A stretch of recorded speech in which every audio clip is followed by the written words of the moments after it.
भारत माता की वंदे, भारत माता की।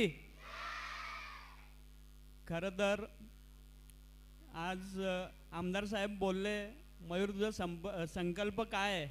तर खरंच असं काय जे काय समोर येतं ते आपण करत असतो। हा जो प्रोग्राम आम्ही गेल्या वर्षी पण आमदार साहेब आलेले, आपण गणपती मंदिर च्या हॉलला प्रोग्राम अरेंज केलेला, पण तिथे जागा अपुरी पडत होती। तर म्हणून यावर्षी आम्ही इथे सुसज्ज असं हे हॉल अरेंज केला। खरं तर जे कोण व्यासपीठावर बसलेले आहेत, आमदार साहेब असतील, राजनदादा असेल, बाकी सगळे माझ्या विनंतीला मान करून इथे आले, त्याबद्दल मी खूप खूप आभारी आहे। आणि खरंच आम्हाला असं शंका होती का हे थोडंसं लांब आहे, विद्यार्थी इथे कसे येतील, परत संध्याकाळी प्रोग्राम आहे।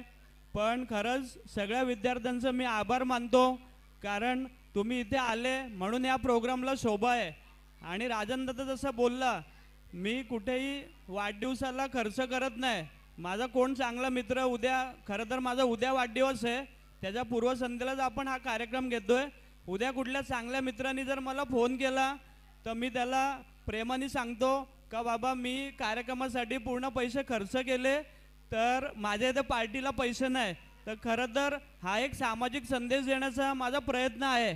आणि ह्याच्यानंतर लगेचच आमच्या दिवाळीनंतर क्रिकेटच्या मॅचेस पण आहेत, नवीन प्रोजेक्ट चालू होत आहे, भरपूर असे छोटे छोटे संकल्प आहेत।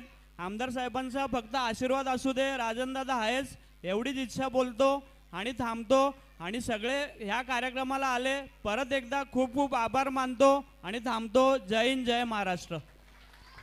धन्यवाद मयूरदादा पिसेकर। आणि या ठिकाणी ज्यांच्या वाढदिवसाच्या निमित्ताने, खरं तर वाढदिवस उद्या आहे मयूरदादा।